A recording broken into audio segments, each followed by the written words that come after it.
And hey guys, Martin from Provincial Computers, and today we're going to show you how to install RAM on a laptop.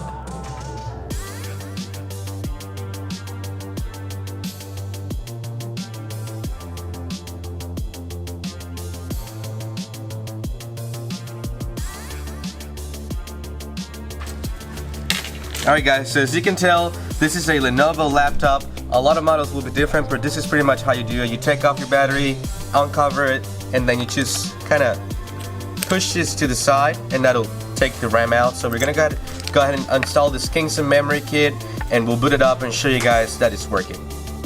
So once you have it that way, you just push it down, and it'll clip automatically.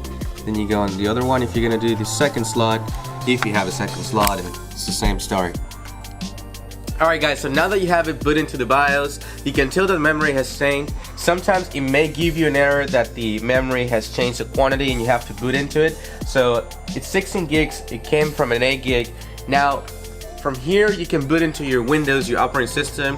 Now a lot of models are different, and you may be even running DDR3 or DDR4, in this case DDR4. So just to make sure, contact your manufacturer, make sure you get the right speed and the right voltage for your laptop. If you guys have any questions on this video, you can leave your comments down below or give us a call at 281-647-9977. Thank you.